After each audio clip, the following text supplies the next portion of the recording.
Good morning. Morning. How are you, Shaurya? Doing good. How are you? Good. How are you liking your India trip now? It's been amazing. We just landed back in Delhi last night. We explored Goa, Delhi, and Assam in this trip, and we've been all across the country going on adventures. It's been an incredible trip and a pleasure to travel with you. Wonderful, wonderful. I know in the beginning you didn't want to come to India because of other reasons, not because you don't want to come to India. But it was an impromptu decision. Hopefully you liked it. Looks like you did. Yeah, I did for sure. I think before when I had my goals set for the summer, I really wanted to see a lot of progress in my fitness gains, and I remember that in spring term at Petty, I saw a lot of the progress there. I put on 13 pounds really rapidly in the fastest pace I've ever done, and I felt that at the end of that term, I felt I'm a lot more muscular and I put in the most muscle in that period of time. So I wanted the summer to be a reflection of that, and I thought that anything that stopped me from achieving that is something I should avoid at all costs. But I think I noticed in the first month and a half of the summer that my progress had really plateaued and stagnated and wasn't going anywhere. I was just maintaining my progress and wasn't achieving anything more. And I tried to identify what the main reasons for that were. And one of them was me. One of them was like, maybe I'm traveling too much. But I think it all comes down to sometimes you get so wrapped up in that bubble, that's such a narrow vision, that rat race. And then sometimes you just need to take a break when nothing's going right. I just spent 2 or 3 weeks off, and I also thought a couple of days before going to India, I wasn't even planning on going. I didn't even want to go. But I think this one morning I was outside and I thought to myself that I think that when I look back at the last 2 or 3 years, I've made the most progress when I came back after a period of time where I did not think about it at all. Like usually right after wrestling season, I make the most progress, or right when I come back home for summer, right after I was at Petty not thinking about it, I make the most progress. So I thought that taking these 2 weeks off, it might help me in a way to maybe reset and gain some perspective. And then when I go back, within 1 month I have before Michigan, I'm hoping that I could see some progress in that area. But Well, I'm good. so in this trip, what have been your best moments so far?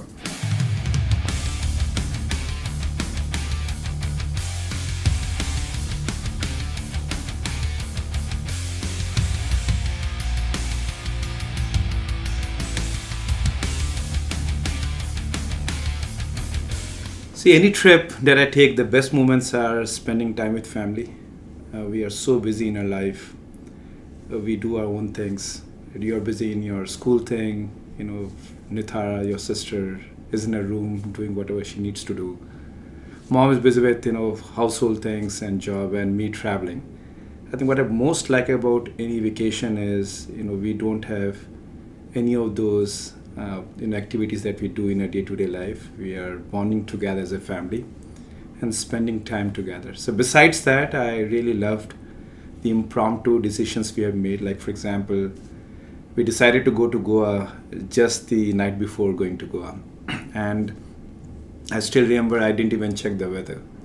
And I did all my tickets, and then your aunt came in and said, why are you going to Goa? Because Goa will be all rainy. And then I thought, geez, yeah, I'm not living in India for long. I forgot the monsoon season that they call it here in the western and the northern side of India. And we looked up the weather together and we saw it was raining all through. And there was a moment when we decided not to go to Goa, maybe cancel it. But then you said, let's go and see. We should enjoy all kind of weather. But all it turned out to be really great for me. I enjoyed seeing Goa in a very different light. Rainy, using raincoats or umbrella, and exploring the town, and then deciding every day where you need to go. So that part was the highlight of the trip from a Goa standpoint. Assam, as you know, is very dear to me, right? So my mom is there, my extended family is there. And more than anything else, I wanted you and your sister to meet your grandmom.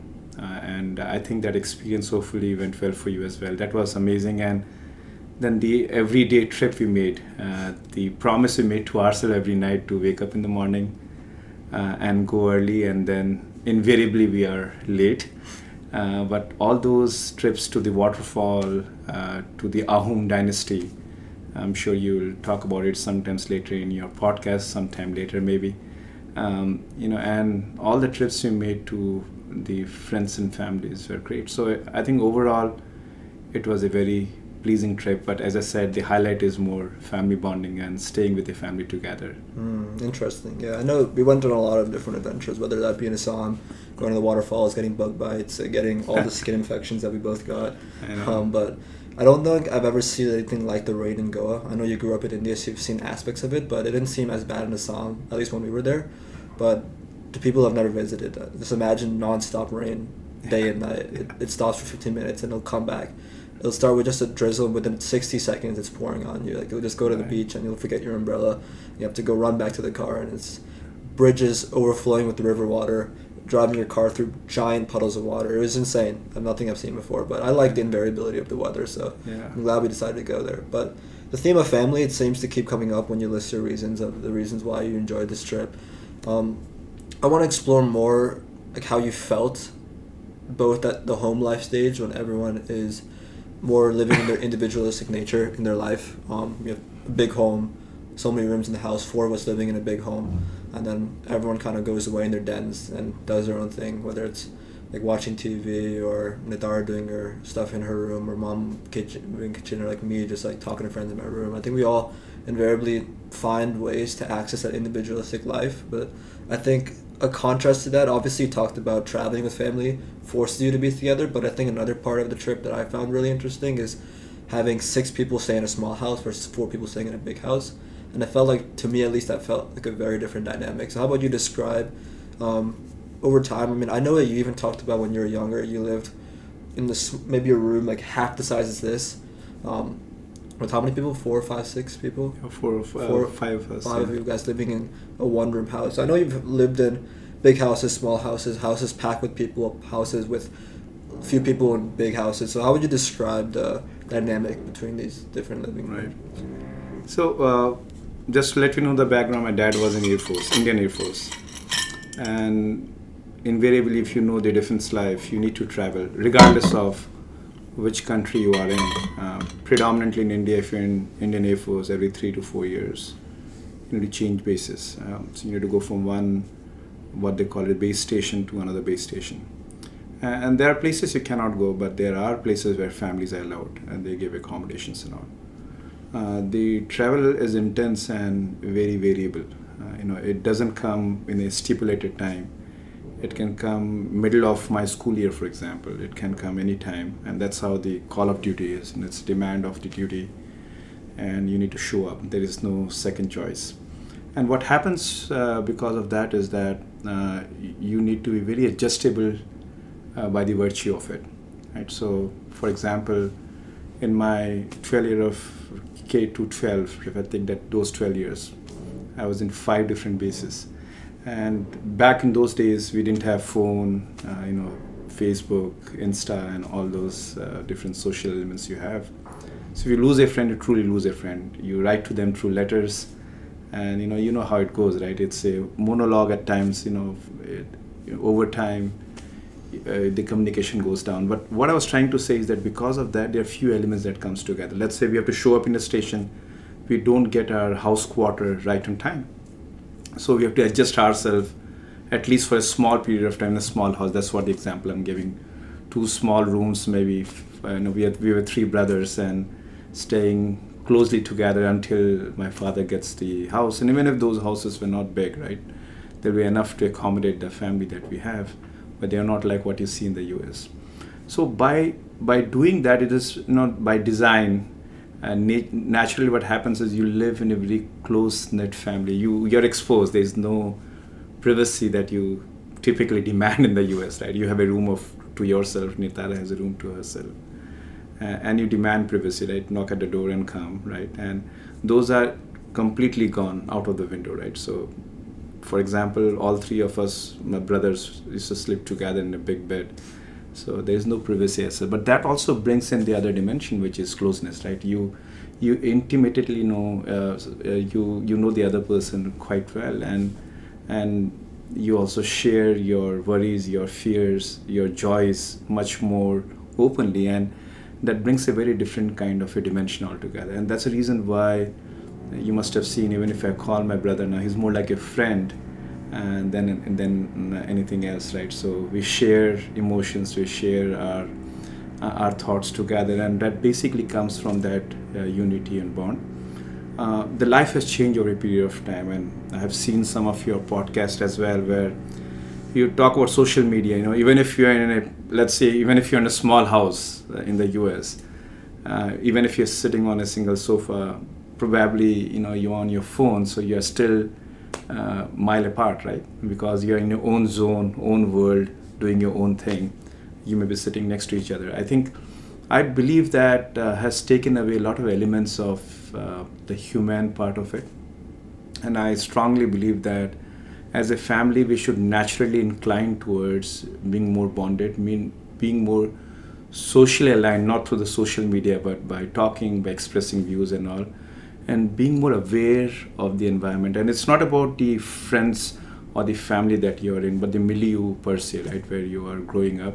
It's important that you're being aware, because that creates a human bond where you can understand the other person's needs, their fears, as well as their joys much more deeply, and can associate themselves and create deeper bond. That's what my belief is, and I think you and I decided this time that we will try to change it as much as we could. I know we have our own rooms and houses and own work, but as much as we could, we should not keep it only for the vacation time, and we should try to create that kind of a bond when we go back this time. And I think that's one thing you and I spoke about.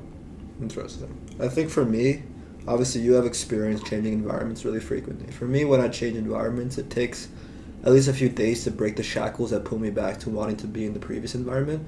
Just I think that I'm so used to, I build my routine around the environment I'm in, and then so many things are tied to that environment that it takes time for me to adjust to a new environment. And I felt that a lot.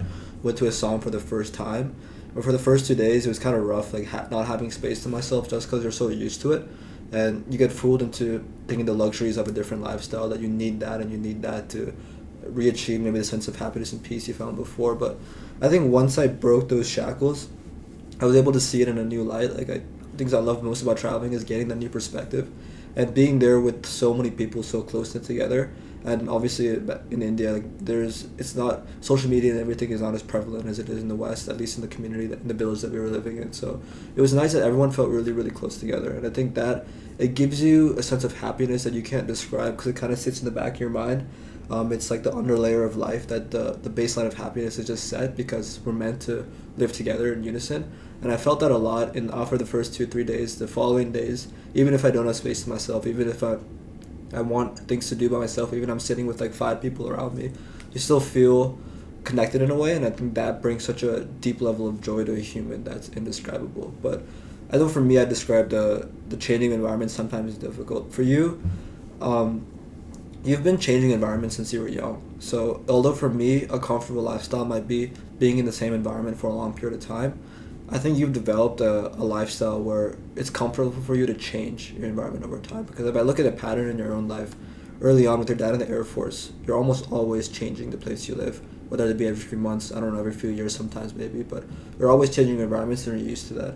And I think even with the work you do now, you're kind of used to being at home for a few days and being in Assam for a few days and being in Texas for a few. You don't go to Texas much, but going to, I do. I go to Dallas, yeah. Go to Dallas. Yeah. You're always around, and I think I wonder, have you thought of a lifestyle where you have to stay in one place for a year? Is that scary to you?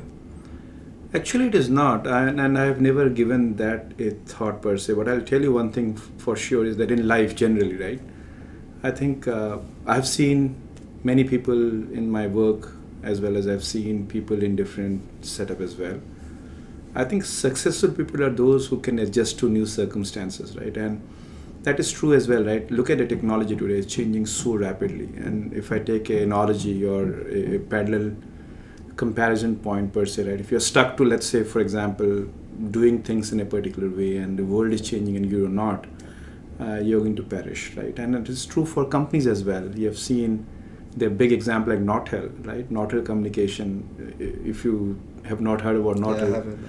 yeah, Nortel was the earlier days of telecom, where they laid big cables across the Atlantic Ocean to connect the world and the big oceans, right? So they have laid a big infrastructure. Yeah. Where are these put? They're in the ocean. They are inside the ocean. Oh, They okay. have put What by, year was this? it's not too far away actually, Okay. 90s, Okay. even early 2000, and they put this big infrastructure to connect the world. And true, at one point in time they were the leaders. And sorry for digressing, but this is an important point I want to highlight. And then when the Avayas of the world came, which is like voice over IP, where internet can be used for communication, all of a sudden they were thinking that this is going to completely destroy them. I mean, their infrastructure will be completely destroyed. So they beg to differ, right? So or they are not begging to differ. Right? They said, we invest in infrastructure, we believe in it. And within few years they were bankrupt and they were out of business. So what I'm trying to say is, if I want to relate it back to the point you asked, change is constant, right? And the successful people are those beyond having the right attitude and aptitude, which is important in bedrock. It is very important for a person or a company or a milieu to adapt to the changing environment. And those who can adapt quickly and can make sure they can imbibe the environment within themselves are the one who are successful, right? And it is important that change, you embrace it rather than trying to go against it. And I think that's the point I was trying to highlight when I said one of the advantage I have is that I can adapt to the new situation quickly. And I saw that in you, although you have taken a couple of days. Changing and then adapting and being happy in that is very important, right? And I saw in Assam you adjusted. I saw you in different situation in my life that you have adjusted yourself. And I think that's one lesson, if I would like to give to the young generation, is that do not get stuck to your comfort zone and say that this is the world I want to be, because you do not know what the world is going to give you back. The way you adjust yourself to the environment, adapt those changes and embrace it and then take it forward will make you successful. If you remember from the 48 laws of power, I think the 48th law, the last law, was assume formlessness, where there was, I think, stories of people that some ancient fables there that telling you have to be like water. Yes, in any situation, it can become solid, liquid, gas. Like you can't change water, you can't defeat water, because no matter what situation you put it in, it'll assume formlessness. It can adjust to its situation. So well, if you put it in a cup, it takes the shape of the cup. If you put it on a plate, it'll take the shape of a plate. And I always keep that analogy in the back of my mind because I think it's such a useful way of looking at it. But as you've developed this skill of assuming formlessness over all your years of your life, and there's someone who is very resistant to change, and they feel the pain of stepping away from a lifestyle they're comfortable in, or stepping away from a lifestyle where everything is familiar, what is your advice to someone who's struggling to assume formlessness and adjust, or maybe overcoming the fear of change? Yeah, a great question, by the way. And by the way, I read the 48 Laws of Power. You recommended me. I do remember the point you made, but I didn't know that it was the 48 laws. So kudos to you for remembering the law itself. Well, I think to your question, change is constant, right? And if you are thinking that nothing will change around you, is something, and that you are living in a fool's paradise. So change is constant. My advice to them is that no one likes change, right? For example, you have a routine, just like you said. You get up in the morning, get up at a particular time in the morning, have breakfast at a particular time. Maybe go to college, school, what we need to do if we are in school or college, or people like us go to work and all. And there's a set routine, and no one likes that to be changed, because that's how human mind are wired. How? Because if you know how the brain creates feedback loop, which predominantly is when you do certain things again and again, the brain has a lot of power, yet at the same time it doesn't want to waste its power. It wants to use it for noble purposes, right? And for that, what it does is it creates loops, right? And something that creates a loop is stored in your mind. It becomes automatic. Example is when you first time driving your car. Now that you started driving, when the first time when you drove your car back from your garage to the road, you must have looked all direction, right? You are trying to be aware of the surroundings, making sure that you don't hit that. Let's say, for example, the mailbox, right? So you are aware of the situation. You are very careful. Maybe you were like that for the next 10, 15 times, but now it is automatic for you, right? When you take your car back, you don't even think. You may be talking to mom, and not that I'm advising you to when you're driving, but all I'm trying to say is that it becomes a feedback loop. So I think when you come to change, same thing happens. Everything that you do day in and day out, it becomes a feedback loop, or a kind of a routine that is set in your mind. And the mind doesn't want to change because it's easy for it. It doesn't have to think. It is automatic for it.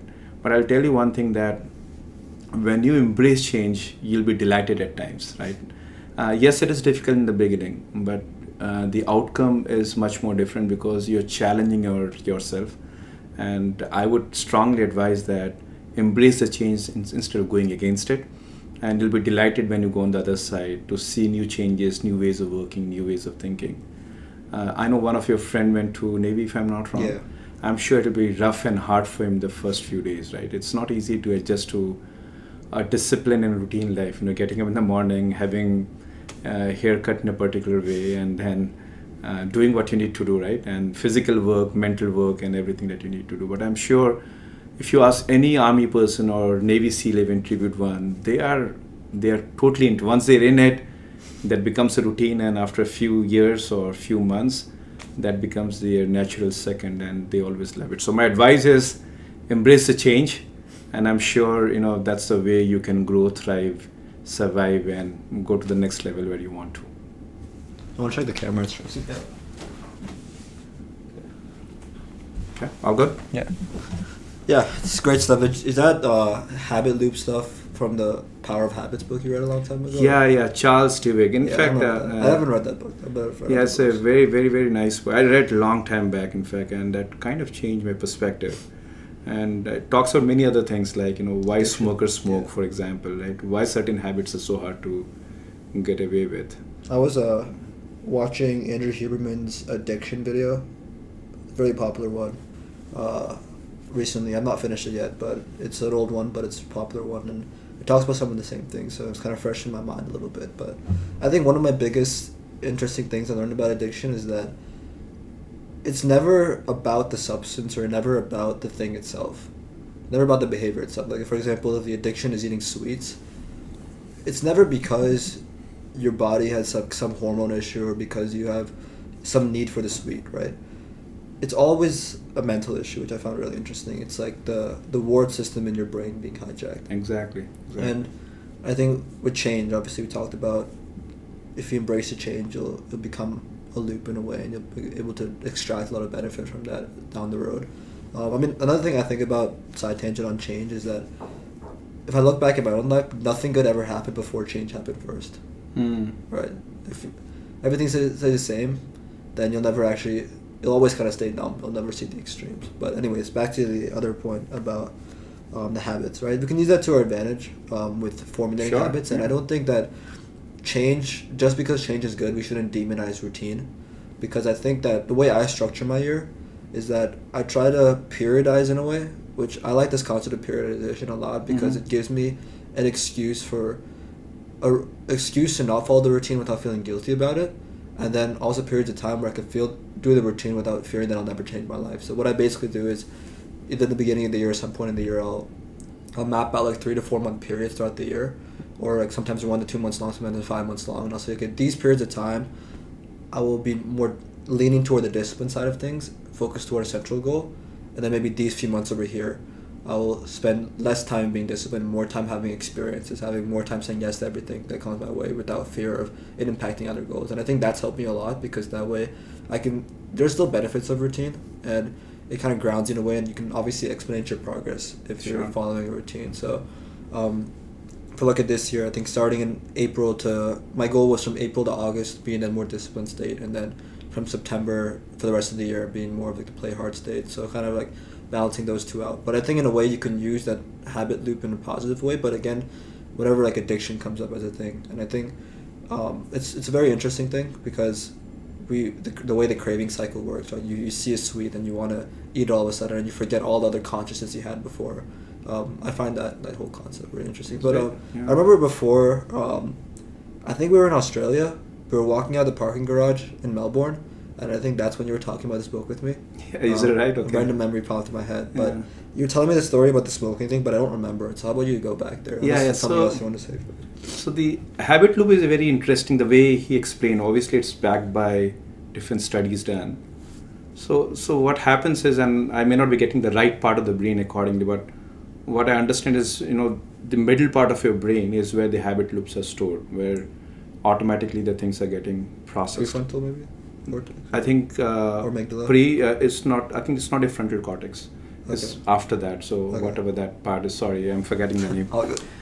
But what I was trying to say is that once the bad part of habit loop is that once it is formed, you just cannot erase it from your brain. It's like recorded permanently, like etched on your brain. For good habit, it's a wonderful thing, right? Like, for example, anything good that you do, you exercise every day, it's like etched in your brain. Once it is etched, you got to do it. Like, what I see in you and hopefully in me as well, because you have done it over a period of time and things have etched.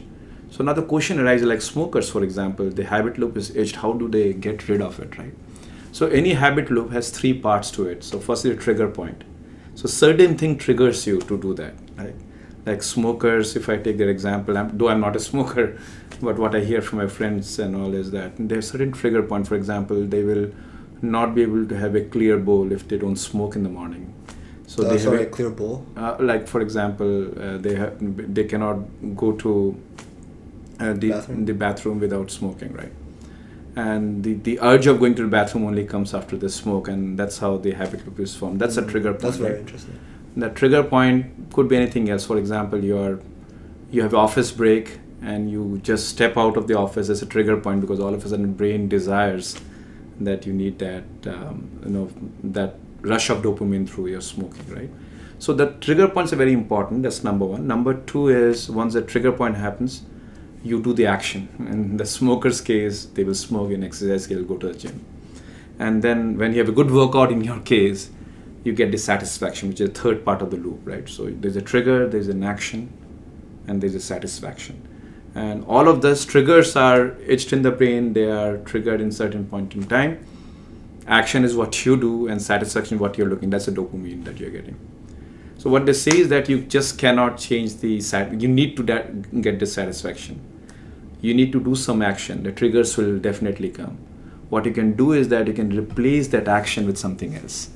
So that's what good habits, how you convert a bad habit to a good habit, right? And that is very critical. So when you are in addiction, for example, something that you want to get rid of, as a person, you need to understand, again, these are not my words, they're research work Charles DeWitt has documented in his book. What he says is that you should go ahead and find out your trigger points, right? And take a blog, like a book, or on your phone, notes, whatever you need to. Find out when do you have the urge for doing that particular habit, and note down those trigger points over a period of time, maybe a week or so, and find out the different trigger points you have. So now you know where the trigger point is. Then you have to find an equivalent of that action which will give you the satisfaction, right? If you do something else and get different kind of satisfaction, that urge will not go away. So that's the most difficult part. You need to find a replacement of the action. And for example, eating cookie. There was an example given in the book that the gentleman, he finds that he took the log and found that every time there's a break in the office, he invariably walks up to the kitchen, there's a cookie jar there, and automatically hands goes inside, and he'll eat a cookie and he'll have an aha moment, right? So he found those traces because he was aware of the situation. Earlier it was happening automatically.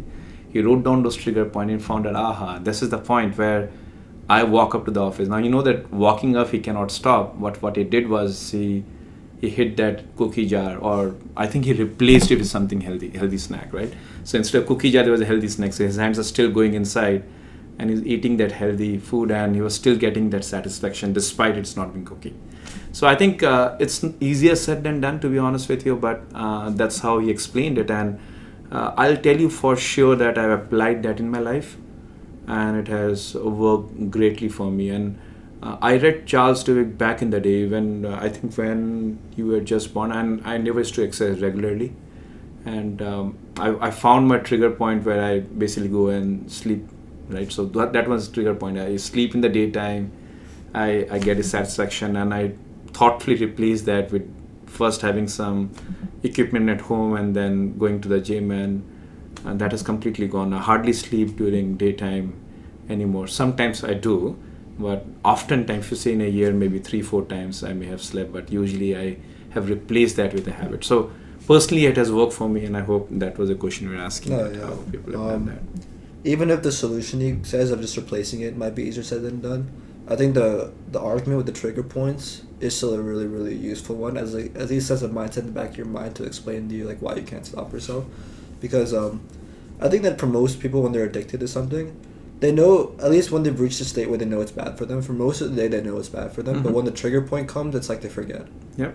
It's like they have a 60-second moment of weakness and they just do what they habitually do, whether that's smoking a cigarette right in their office break, right? And usually most people that are addicted to something, they always have at least one period in the time of the day where they always do that addiction. And then once you know that it's over there, if you can maybe find a way to put something in between you and the action to just give you like a moment to remind yourself that you're in a trigger point, then you can re-enter like a state of consciousness that to remember how you felt before, right? That if you always have the cookie jar right there in your office break, right? Maybe even, I think hiding it, as you said, maybe even putting like a tarp around it. When you have to take that action of taking the tarp out or taking it from under the box, you'll remember that, oh wait, I put it here because I didn't want to do this in the first place, and then you can kind of stop that habitual action from happening. But on the flip side, I definitely see that a lot with my own habits, like some of the habits I've done over time. Because, for example, over the last year and a half, I've adopted like habits that they're just like, they're fun to do. They add another element of life, and whether or not they help you that much more with your day or not, it's more of a mental thing. I think that the fact that you feel like you're doing something good, it makes you feel better more than the actual maybe dopamine circuits and stuff from a cold shower. I think that's what I've come to realize nowadays. At first, I used to genuinely believe that the cold shower, taking the mornings, will actually give me 6 hours of like happiness and dopamine. But I think for now it's a mental thing. But even if it's a mental thing, you can still do it because it's still the routine it puts you in makes you feel good. But for all the habits that I've adopted, some of them I've like never stopped doing. And some of them I stopped doing and I start doing and I stop doing and I start doing. And I find out the ones that good or the bad ones? Good ones. The good ones, okay. The ones that are easiest for me to keep doing are the ones that have a routine around them. Because whenever I wake up in the morning, the first thing I do is take a cold shower. And in the last year and a half, I've only missed it like a handful of times. Like 5 or 6 times. Either when I'm like really, really sick and I'm like, I can't go in a cold shower, I'll feel really sick. Rarely. But it's almost instant that the second I wake up, the second I'm in the cold shower. Because it's like, I can't, like, what else was I supposed to do with the first half of the day, right? Just go in the cold shower. And for me, that's the easiest one to take, even though the cold shower itself is kind of hard. Especially when I was waking up earlier. I think when you wake up really, really early in the morning, a cold shower is really hard, like at 5:30. When I was doing that routine for a few months, it was hard, but I was still just able to do it. Because other habits that maybe take longer periods of time, that sometimes I'll push back and I'll say I do it at some point during the day. I think meditation is the biggest one. Because I'll go months of doing it, months of not doing it, months of doing it, months of not doing it. And usually what always happens, I found out, is that when I first started meditating, this is actually a long time ago. This is going into my junior year. So this is even before Jamaica. This is 2022, I think. July 2022. Okay. I started meditating like for 30, I don't even know what I was doing. I was like, I'd fall asleep right after meditating in the morning. Like, I'd sit up in my bed and try meditating. And I would do it every morning. And then the second I went to petty, it stopped because all of a sudden I'm waking in the morning rushing to class and stuff. So meditation stopped. But then I started thinking about meditation. Oh yeah, sometimes I do it like once every few weeks and stuff like that. But I started remembering that, oh wait, I want to start doing this again. And then sometime in the winter of that year, I started saying, okay, before I go to bed every night, I'll do it. And then as soon as I do that, I meditate for like 120. There's a streak on the app, so it tells you I meditate for like 128 days straight without missing a single day. That was really nice because I did it every single day and there's a routine behind it, right? But then springtime comes and summertime comes and my routine shifts again and then it just disappears from the routine. But even now, like when this summer, it's been jumping around the routine. And whenever I say I'll do it some point in the day, sometimes I'll do it, but then it falls out of the routine really fast. So I think if you have a habit you want to do, whether it's exercise or meditating or cold showers or whatever like you want to do for yourself, for the audience, I think that always doing it at the same time every day, like a cold shower for me is the easiest thing to do. Because you just wake up in 60 seconds. It doesn't take any time at all. You can't really make an excuse for why you can't do it because it's the first thing you do as soon as you wake up. And it's that in the back of my mind. Like I'm kind of addicted to it in a good way. That I really can't stop doing it because It's like I've That's a habit created a loop trigger now. point of getting up, going to Yeah. the bathroom. That's Yeah. the trigger point I created. Yeah, makes sense. I'll tell you one more thing, which is a different line of thought altogether, but very related, is discipline. Routine is one thing, good habits are one thing, but I think discipline is something I believe is getting very hugely ignored in the world we live today. And I strongly believe that people who have discipline ingrained in them, right, are more successful, they have more good habits, and then they can live a very fruitful life. I think everything else is relative, happiness is relative, right? Definitions of that will be very relative, but discipline is not, right? I think if you can relate it back to be very disciplined is very important. And I'll tell you, I have that feeling very strongly because I grew up in a defense background. I've seen my dad all the time about doing things in a particular way and doing things on time. Like, for example, when we live in a campus, you may not be aware of that, there's a siren that goes off in the morning. That siren predominantly indicates that it's time to be on your desk. So if the siren is gone, it doesn't mean that you have to wake up now and go. It basically means that if you have not reached on your desk, you're late. So invariably, there is a time for doing physical training, there's time for doing your work, there's a time for everything, right? So, and I've seen that in my dad, and I believe that he has brushed me in the right way, which has come to me that not be late for a meeting, for example, is a discipline, right? I simply hate, be it on a video call like a Teams or a Zoom call, or for that matter in person. The being late is a very bad way of showing you're not being disciplined, and it's very important to respect people's time. As an example, I'm saying, and it will only come when you have a discipline, right? And you have awareness of what you're doing. I think that's a chapter we should also explore deeply by saying that how we can have a discipline which kind of goes into routine, which predominantly loops back to good habits. What do you think about discipline? And in your life, have you seen that coming along, and has it helped you if it has come along? I'm first curious, what do you think discipline even is? Because I think my definition of discipline from when I first felt like I became more disciplined in my junior year has changed from what I define as discipline now. And I can share what my current definition of discipline is, but I'm curious, what do you define as discipline? Well, for me, discipline is making sure that what you have believed or what you believe that is a right thing to do, you do it on time, and you predominantly make sure that when you do it right, and you do it with a lot of conviction, and ensuring that you're on top of your things, right?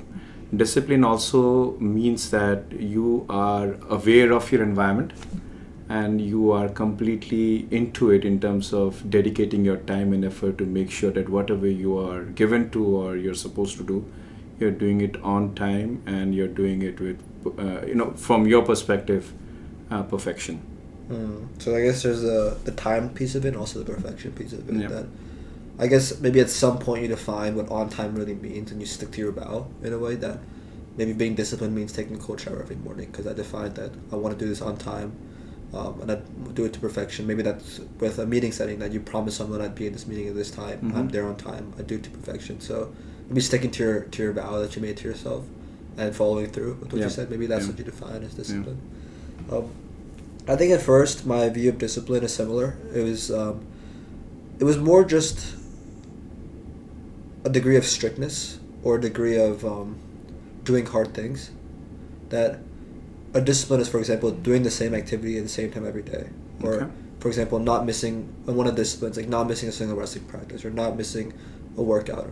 Besides rest days, like going to workout like 6 days a week or taking the cold shower every morning, meditating every day. Those are defined as discipline because I felt that it was doing a hard thing that I would do consistently over a period of time, right? I thought that for discipline, the timely manner, I thought of as well, but it's that I have to do it consistently all the time, right?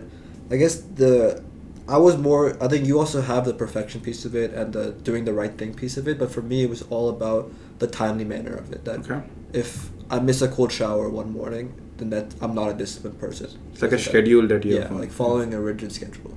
That's my definition of discipline. But honestly, if I tell you I take a cold shower every morning, people will say like, wow, you're really disciplined. I don't define the fact that I take a cold shower every morning as discipline because it's easy for me. It's a routine. I just do it, and I don't feel any discomfort. It's comfortable, actually. Taking a cold shower every morning is very comfortable for me because it's part of my routine. It doesn't take me much discipline to do a cold shower, honestly, because I'm so used to it and I'm so comfortable with it. Are you saying that then discipline is something that you don't enjoy? I'll get to what I think of discipline is, but I think I started to have this mindset that just because I take a cold shower every morning doesn't mean I'm disciplined. Okay, got it. Just because if it's easy for me, right? Okay. If it's easy for me to study for 3 hours a day and get grades on my test, that doesn't necessarily mean I'm disciplined, even though I sit down for 3 hours every day, if it's easy for me. I define discipline now as doing the right thing when you don't feel like doing it. That's the critical thing. When you don't feel like doing it, you still do it instead, right? For example, doing the right thing for others around me, I think, is one I struggle with now. That sometimes I find myself in more of a selfish state, and I don't think about the perspectives of others. And I think for me, I know this is the right thing to do because I've reflected on it. And I know that I want to give more service to people around me, the people I love. And sometimes my own perspective of what I want to do takes all my attention away from doing what's right for others, right? I know that the right thing to do is to take my shoes off and put them in the garage. It takes discipline to do that because it's uncomfortable, but I don't feel like doing it all the time. It's so easy to just leave my shoes there. But the right thing to do is to put it in, and it's about doing the right thing when you don't feel like doing it. It takes discipline to take my shoes off, put it in the garage so the mom can see a clean home. It takes discipline that I throw my eggs in the trash can and I see it's to the brim, but I feel lazy. I don't feel like taking it out. Someone else will deal with it. That means I'm not a disciplined person because I'm not doing the right thing when I don't feel like doing it. You know, if it's easy for me to do, like taking a cold shower is easy. That's not discipline. It's about doing the right thing when you don't feel like doing it. Like if my room is a mess, and I'm like, oh, I'll clean it up later. I'm not a disciplined person because I know the right thing to do is to clean it, but I'm not doing the right thing. My reflection to that is a very interesting point, by the way. I like the way you explained it. But one aspect of that I'll highlight to you is when you keep doing certain thing time and again, that become more natural to you. The new baseline. And then you form a new baseline. So yes, in the beginning, to be disciplined is hard work. Yes, in the beginning, discipline is not easy. Yes, in the beginning, discipline is easy to skirt by because you can ignore it and say that it's okay, I'll do it tomorrow or next time I'll be disciplined. But when you regularly do it in a routine manner, that discipline actually becomes a natural habit, right? Example that I can give is, let's take your cold shower, right? I'm pretty darn sure that in the beginning, day one of your cold shower was not easy for you. You must have ran out of that shower right away when the cold water was hitting your back or face, right? And I'm sure that was the case for a period of time, right, before it became natural to you. So I believe that discipline is that journey that you take, right? It's not like a black and white. What you said is a lot of meaning to it, but you form a new baseline, like you said, right? For example, you said, I want a very disciplined person, right? And it could be around a particular situation. It could be around cleanliness. It could be around my way I look.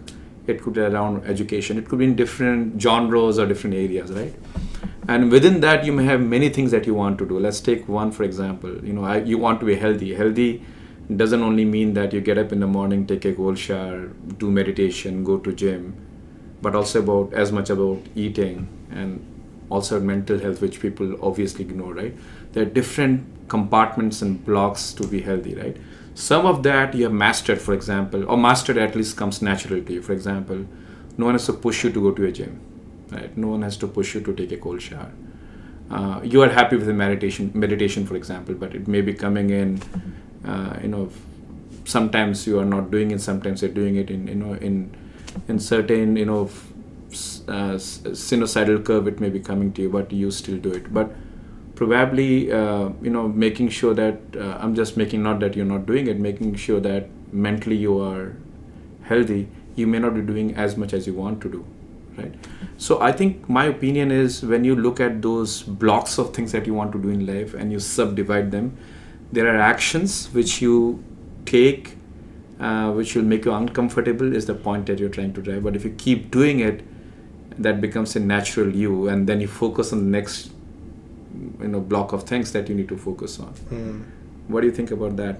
There's always a next block of things. I think when you say that, I agree, because I do feel pride in those early days, because at first everything was hard. Going to the gym was hard at first. I was lifting with you in the home, and I felt like the most sore I ever felt over the first day. I'm just doing like 3 bicep curls or something. I don't know what I did, but everything at first is hard, right? Whether that's going to the gym or starting the habits I started.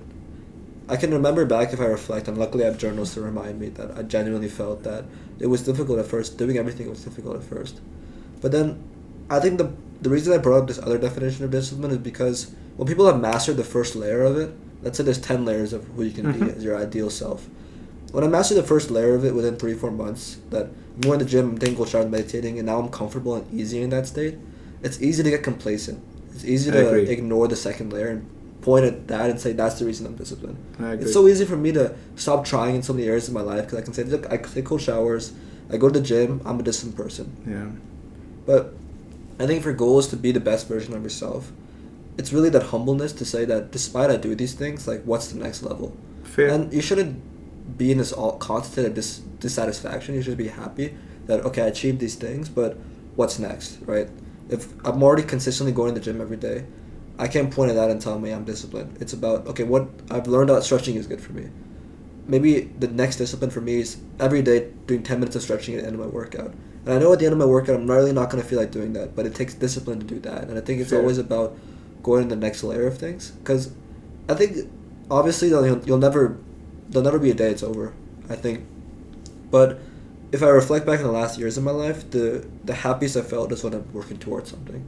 So even if there's never a state where I'm the 100% perfect discipline because I do every good habit, it's really about always looking at what the next layer is, right? Whether that be giving service to others or giving love to others or understanding other people's feelings.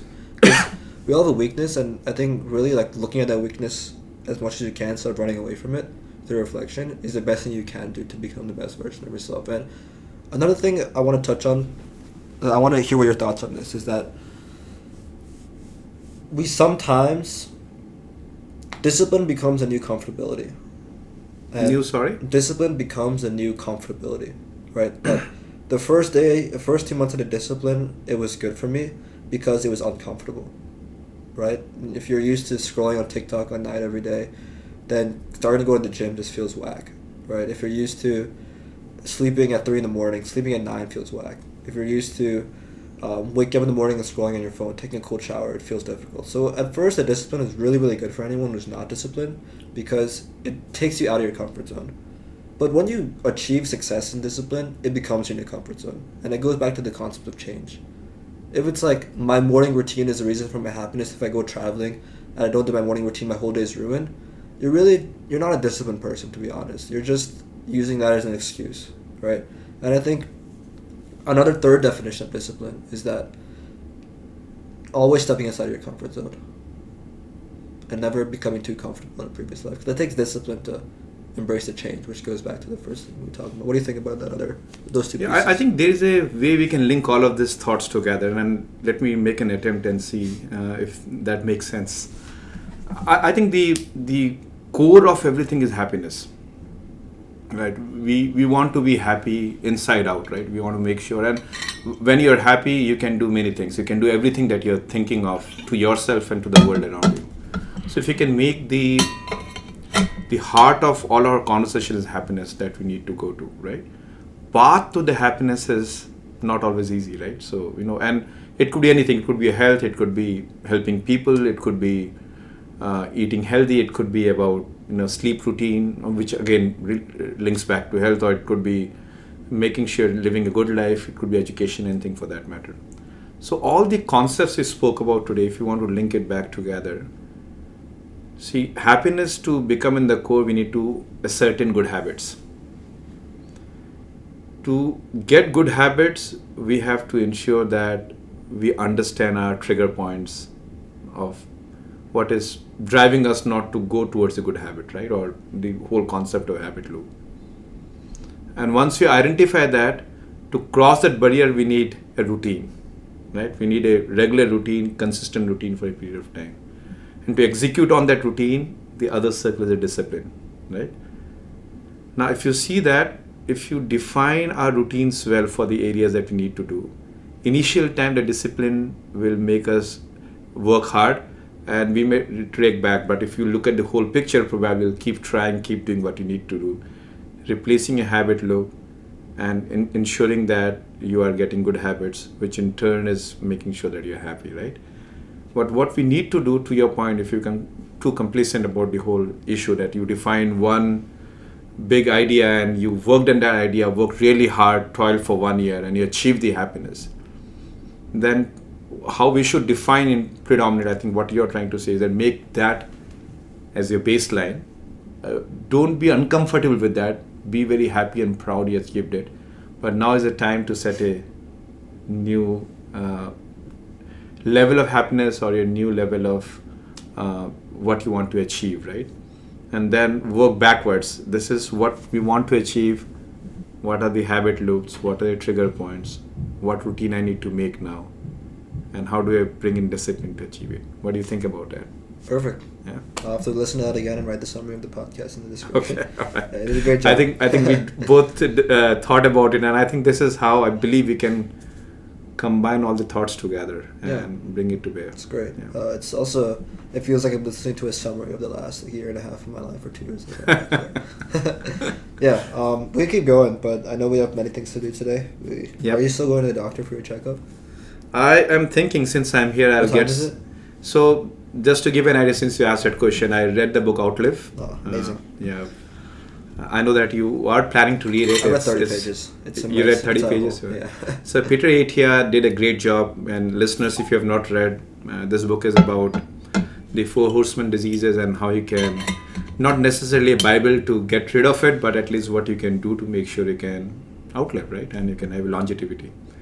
If that interests you, should read that book. But long and short of that, he has identified certain tests you should do, which are predominantly important to find which stage of your health you are in.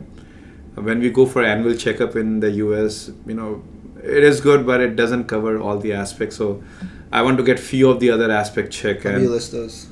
There are a couple of them I'll highlight, which I am very interested. I don't think I can do all, but VO2 max.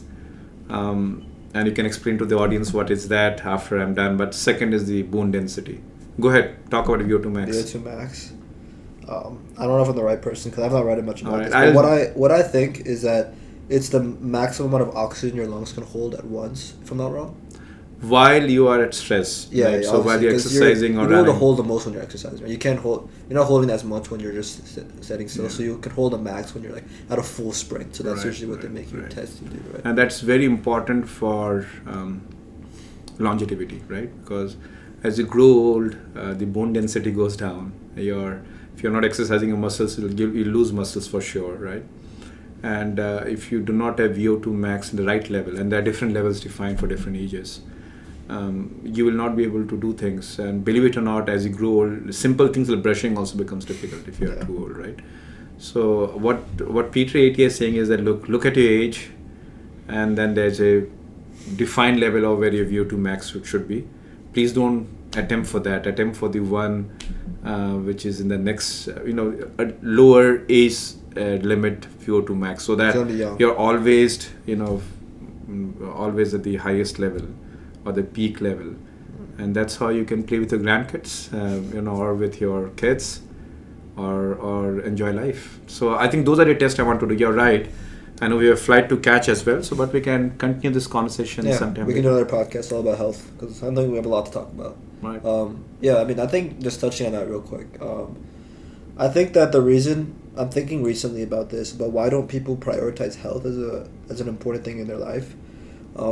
I think when we think about life as a whole, there's a couple of highlights of our life, right? There's our time in high school, our time in college, and our time in the workforce. And those, I think, predominantly get prioritized in our mind as the most important, where I think time is a funny thing where it can bend and stretch and things like that. And we make these first 50 years of our life seem so big, right? And then we think the next 50 years are like just retirement.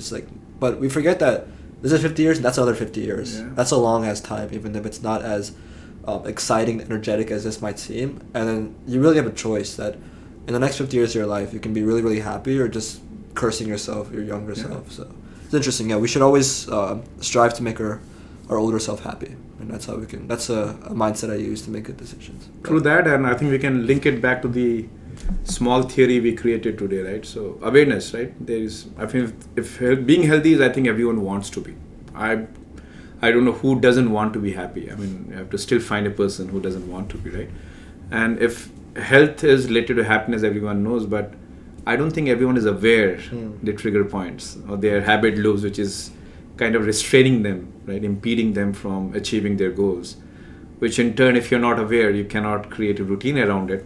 And if we can go to where we are talking about, if you do not have a routine, you cannot have a discipline, and it doesn't come down to you, right? And to your point, in discipline, initial part will be hard, so how you can be consistent. Maybe you can add that layer in between, consistently doing that.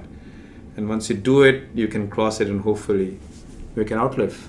Oh yeah, amazing. So right. Let's go get this checkup. Let's go to grandmother Nani's house. Let's Yeah. go see her cousins. Let's catch a flight. Wonderful. Good talking to you. Thank you. Yeah, thanks for having me. Bye. If you enjoyed that episode, then you're going to love this episode right here. Make sure you click here to watch that video, and don't forget to like and subscribe.